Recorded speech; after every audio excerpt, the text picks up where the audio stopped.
Is this thing on? This is weird. Welcome back to the channel. Today we're gonna talk about some books. Here I have a stack of books I've read recently that I've really enjoyed. Here's a stack of books I'm currently reading. Here's a stack of books that I am going to read in the rest of the year.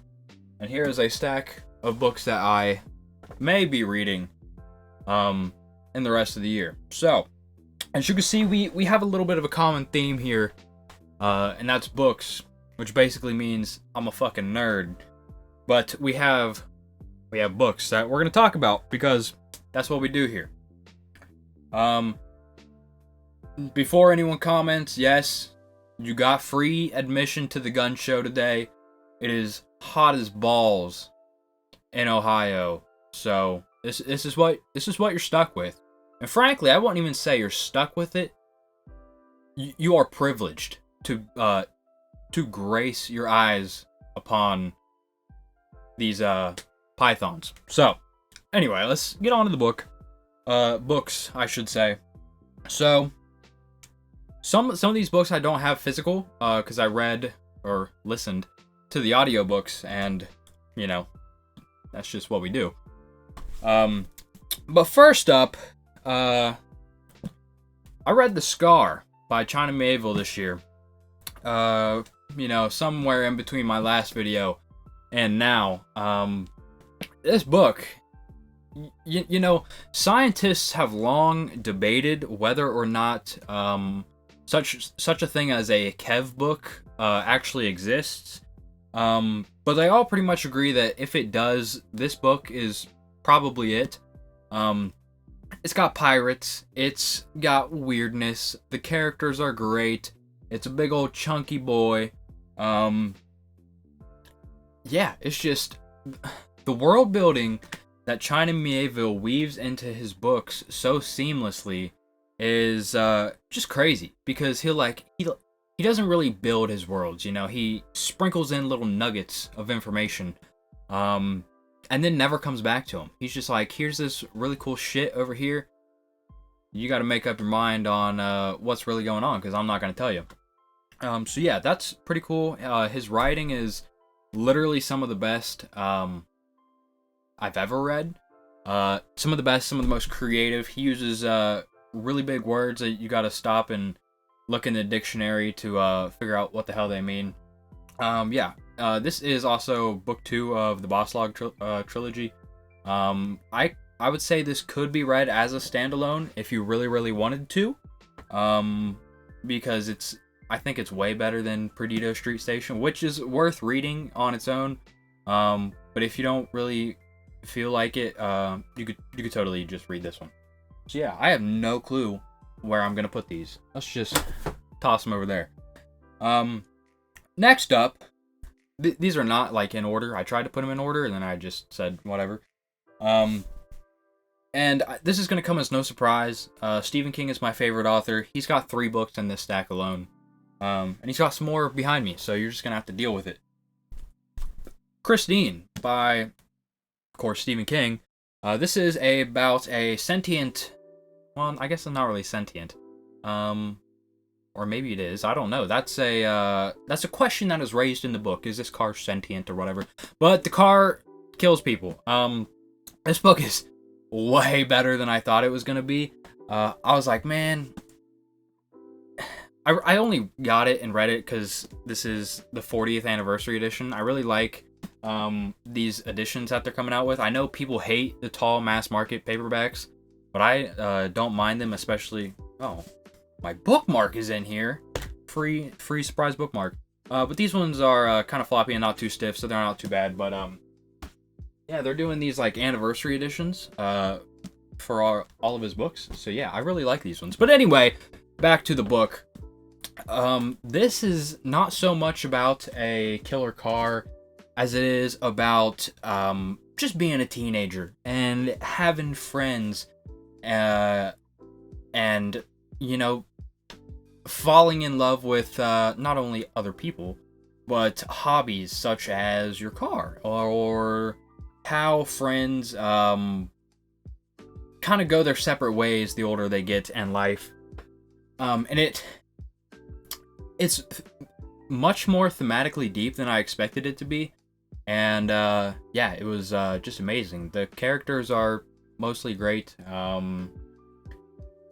So yeah, Christine, way better than I thought it was going to be. And it's a book you should read. I think I gave it a 90 out of 100, which is a pretty good score. So yeah. Next up, MYOR and R. I don't have this book. I did it on audio.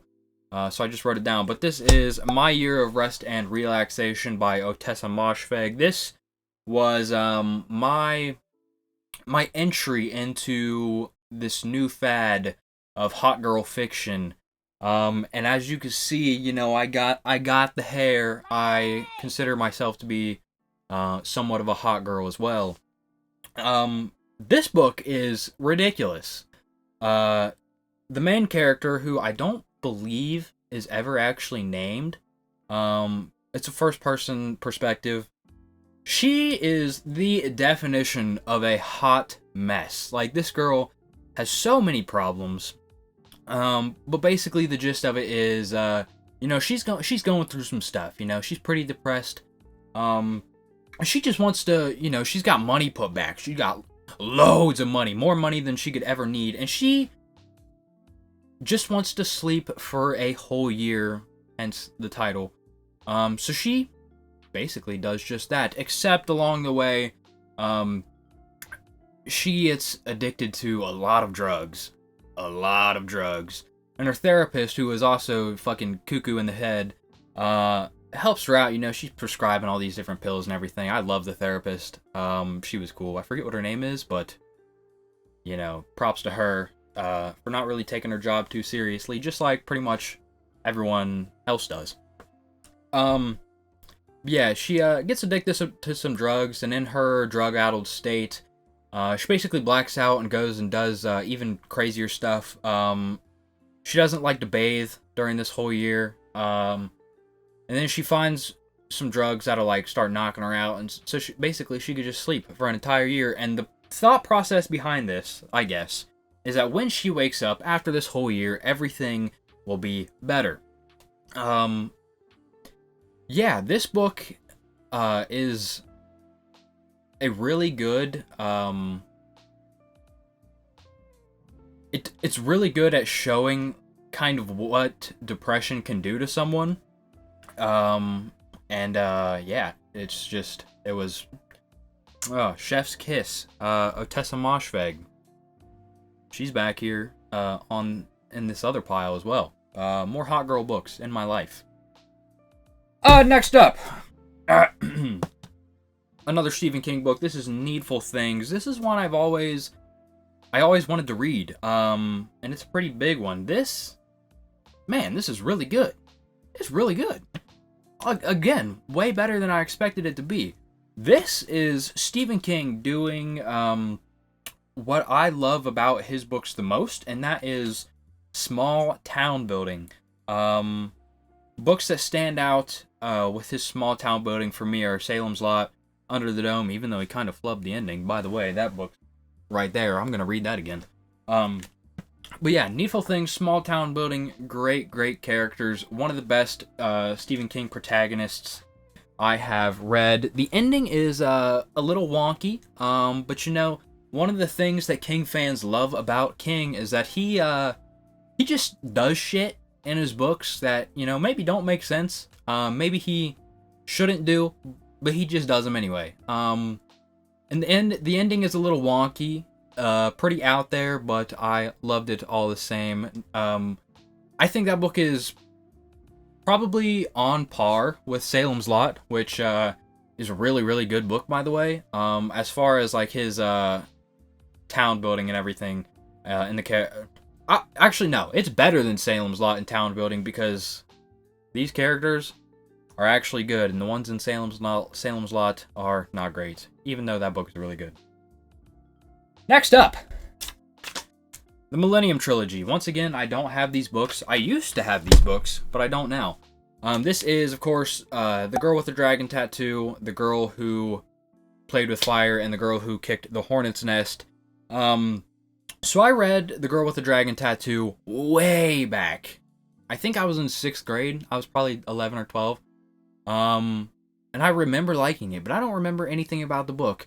So I decided that I was going to reread The Girl with the Dragon Tattoo. That was all I committed to, because good old Jimmy Nuts was like, "Hey, I'm reading The Girl with the Dragon Tattoo." I was like, "You know what? I'll reread it with you." And man, oh, they're so good. They are all 3 books so good. I'm not reading the other ones that other people wrote, but all 3 books so good. Lisbeth Salander is an amazing character. Very relatable. There's hints that she's on the spectrum, although she's never like properly diagnosed. She's very introverted. She doesn't, go out of her way to talk to people and everything. And man, she is just one of the realest characters, I think, maybe ever written. As far as, what makes people tick. And then, of course, Mikael Blomkvist, he's pretty cool, too. But I specifically want to talk about the first book, The Girl with the Dragon Tattoo. Of course, these books are translated to English, because they're originally written in Swedish? Is that the language? Swedish? Anyway. Yeah, so the original title for The Girl with the Dragon Tattoo is Men Who Hate Women, and I think that is such a better title than what they gave us here in America, because it really nails what this book is about. Basically, Mikael Blomkvist is a journalist, but he also does, some investigating on the side and everything, some shit he shouldn't be doing. But he is hired to try to solve a 40-year-old murder, and Lisbeth, comes in and tries to help him. And it is... I can only ask when I read a book that it pull me through with, I want the answers to the problems that are raised. And this is such a good mystery / thriller with great characters, and it's so easily readable. Yeah, I love all 3 of these books. In fact, I gave The Girl with the Dragon Tattoo a perfect 100 out of 100. It is probably my 6th favorite book of all time. If I had to start rattling them off, it probably goes in at number 6. So yeah, you should read those books. I think I did all 3 of the trilogy in just a little over a week. So yeah, read those books. Next up, A Column of Fire by Ken Follett. This is the 3rd book in the Kingsbridge saga series, novels, whatever. I honestly didn't know what to expect with this book. Up here, you can't see them. Pillars of the Earth, amazing book. World Without End, also an amazing book, but it was very, very similar to Pillars of the Earth.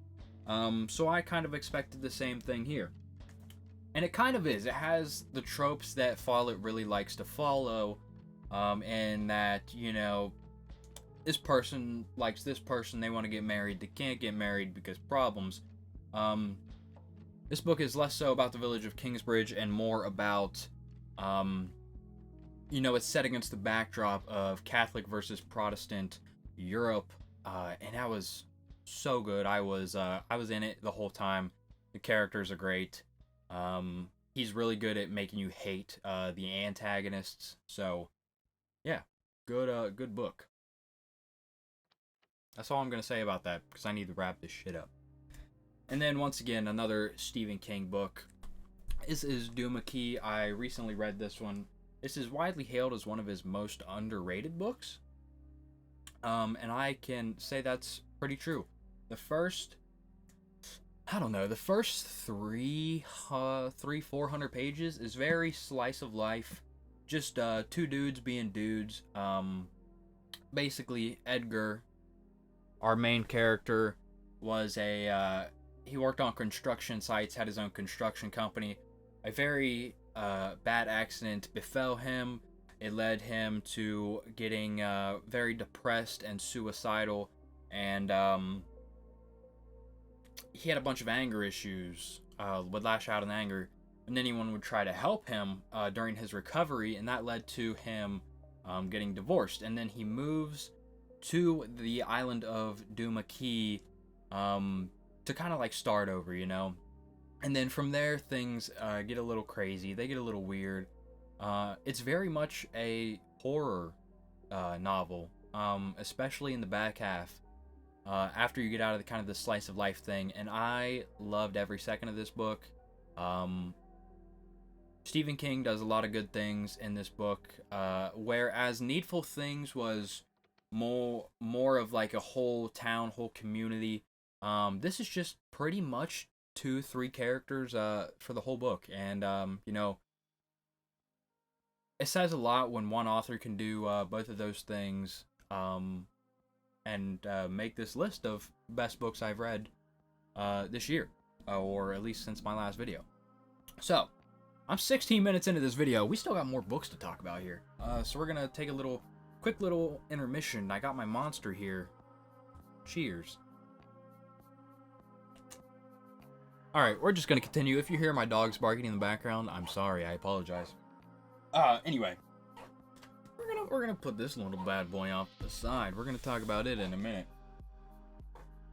I'm currently reading Return of the Crimson Garden. By currently reading, I mean I put this on pause to read this little book over here, but I'm about halfway through this. This is book 2 of the Novels of the Malazan Empire by E.N.C. Esslemont. Of course, this is, you know, the secondary series to Malazan Book of the Fallen, my favorite series of all time. I read Knight of Knives. It was pretty much the middest book I've ever read. But I'm continuing on. This book, everyone seems to hate this book. I don't think it's that bad. There's a lot of characters, a lot of POV switches. They're all over the place. But yeah, it's not bad, you know? It's not bad. So once I finish this little book over here, I will hop back into this, and me and my friend Kai are, we're gonna read one a month, you know, through the end of the year, and we're gonna finish up Novels of the Malazan Empire this year. So yeah, Return of the Crimson Guard, and then, you know, August on, you can count Stone Wielder, Orb, Scepter, Throne, Blood and Bone, and a Sail. Sorry, I burped. I burped again, excuse me. Okay. And then, my friend Evie, at She Was Only Evie, on YouTube, BookTube, whatever you want to call it, she messaged the Discord, and she was like, I need someone to talk about Elric with. So I'm like, you know what, I'll read some Elric. So I'm reading Elric. I am not this far through. I'm actually on the last book here, in this first bind-up. Elric is pretty good. I'm doing this on audio, so it's kind of like I have Hadrian Marlowe narrating these books to me, because it's the same narrator that does the Sun Eater books. But yeah, so through the first 3 books of this bind-up, Elric of Melnibone, I liked the first book, that one. The second book, Fortress of the Pearl, was, you know, it's kind of got some Dante's Inferno level stuff, you know, going through the levels and everything. And I didn't really like that because I kind of felt like it was a video game, but it was still alright. Book 3 in this bind-up, The Sailor on the Seas of Fate. Book, I swear, was written for me. It's got pirates. It's got, you know, a bunch of things I don't want to spoil. It's got tropical rainforest type setting, or at least that's how I interpreted it. It was so good. It was so good. Yeah. So Elric, I'm almost done. I'll finish this bind up tomorrow, and then I will be moving on to the second bind up. This is Stormbringer. This is the next 4 books. So I'll be doing this one in August, and then bind up 3 in September. So yeah, and Evie got me this book and the third bind up. So I can't thank her enough. If you don't already, you should go subscribe to Evie on YouTube. She is just the kindest, most generous person that I know. So link to her channel will be down in the description. All right, so I guess we got to talk about it, right? We got to talk about it. When I made my last video, I had not read a Red Rising book. The month after I posted my last video, I read all 5 of the first Red Rising books. So Red Rising, Golden Sun, Morning Star, Iron Gold, and Dark Age. I read them all in a month.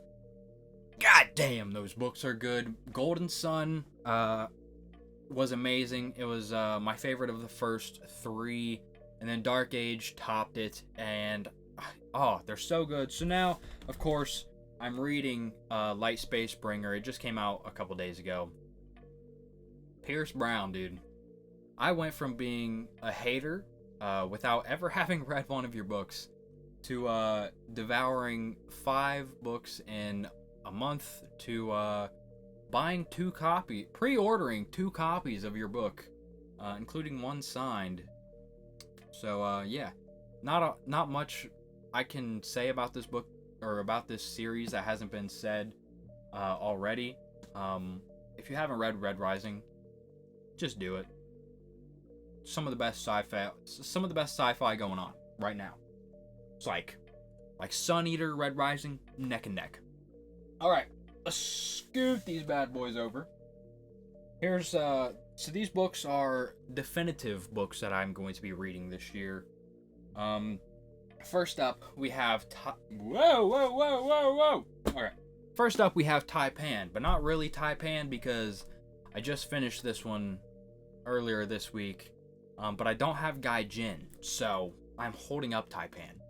So I read Sho-gun 2 months ago. Sho-gun was good. I didn't like it as much as everyone says that it's good, you know. I was expecting a 5-star book. I didn't think I got a 5-star book. I got a good 3.75-star book in Sho-gun. Tai-pan, however, was really good. This book has pirates. It's got a bunch of naval stuff. The characters are just all around better in this one.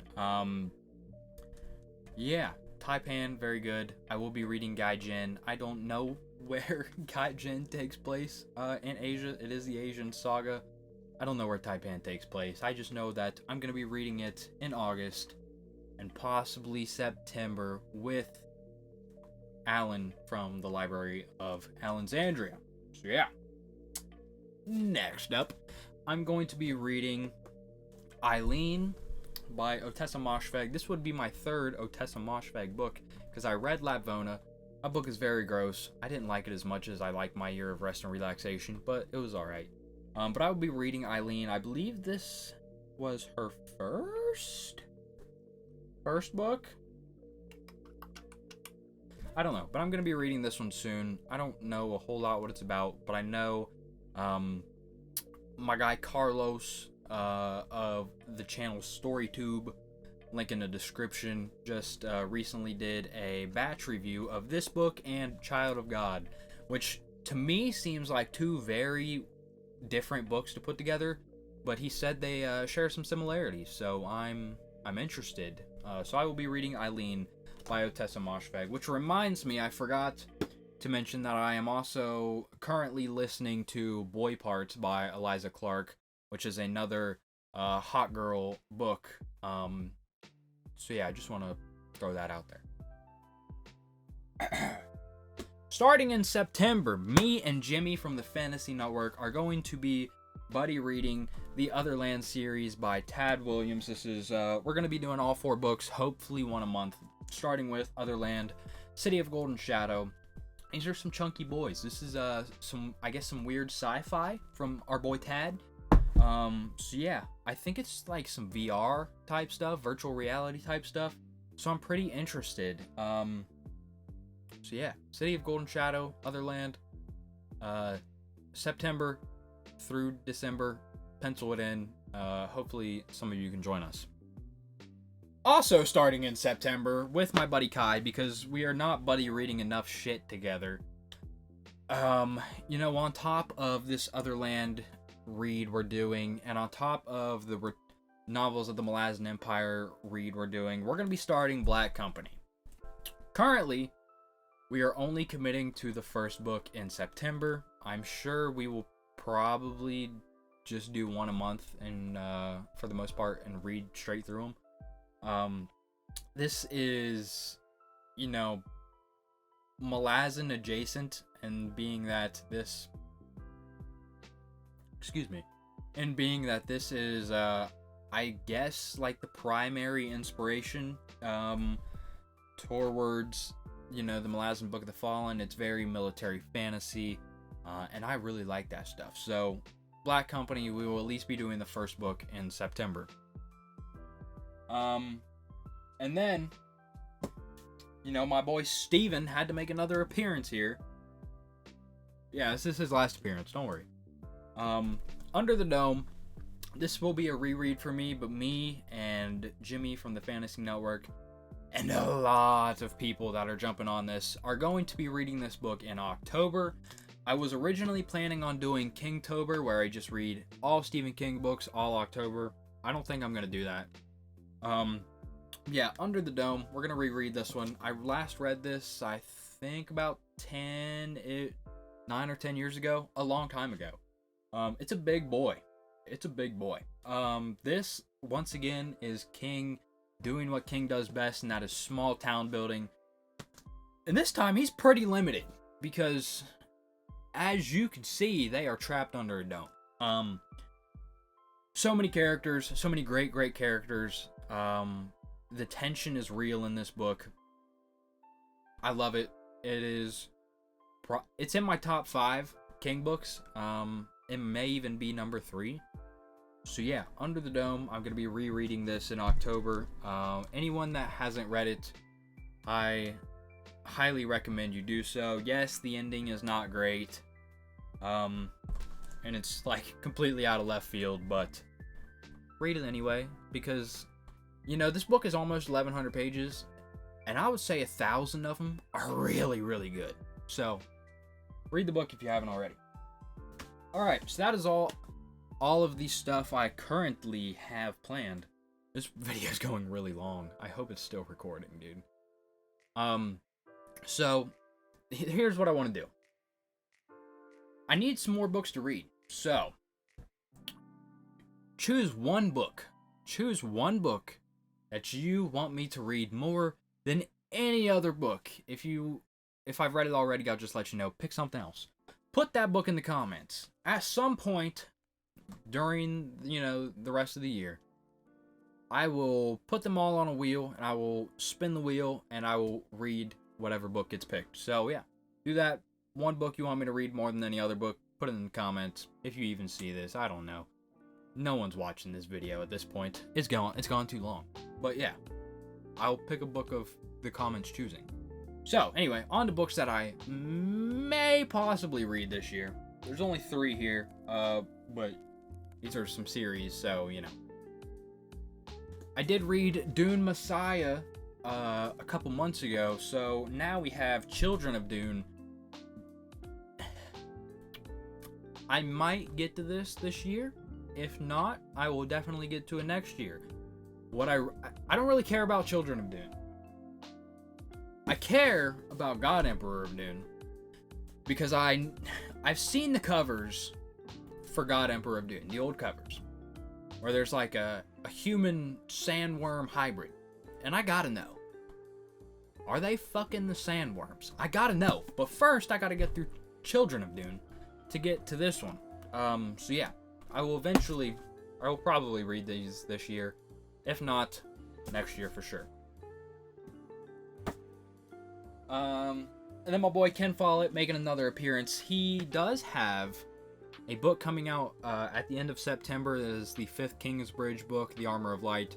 I will be reading that. I almost forgot to mention it, but I will be reading that on release, probably in October. because it comes out the 26th, and it's a big long book, and so it might take me a minute. But yeah, I will be reading that. But I also still need to get to his Century Trilogy. These are also some big long books, but this takes place across the whole 1900s, follows 5 families. These are books I really want to get to. So this is Fall of Giants, Winter of the World, and Edge of Eternity. So I will hopefully get to all 3 of those this year. But we'll just have to see. So yeah, keep stacking these books up over here. And then the last book I'm going to talk about here, this is Speaks the Nightbird by Robert McCammon. This is the first Matthew Corbett, whatever, novel. This one's pretty big, and I think the second one's pretty big, but then they kind of get shorter. I guess this is kind of like colonial America, following, you know, Matthew Corbett. So yeah, I've heard a lot of good things about this. I've read or attempted to read 3 Robert McCammon books. I read Boy's Life, which is one of the best books I've ever read. Swan Song, which is better than The Stand. And They Thirst, which is, you know, I was told it's better than Salem's Lot, but it's not. I DNF'd that one. So we're going to give these Matthew Corbett books a try, because I've heard they're really, really good, and I seem to be everyone's favorite of McCammon, other than, like, Boy's Life. So yeah, I will hopefully be reading that this year. So, this video's gone on way too long. Yeah, those are books I read, books I am reading, books I will be reading, books I may be reading, which is a very long video title. I don't know how I'm gonna fit that, in there. That's what she said.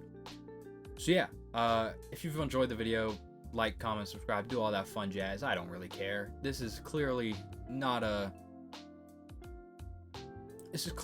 like a big thing for me. I just make videos whenever I feel like it. So yeah. I guess that's it. I'm out of practice. I don't know how to do this, but I will see you next time. I hope to have another video. I say this every fucking time. I'm never doing a video again. I'll see you later.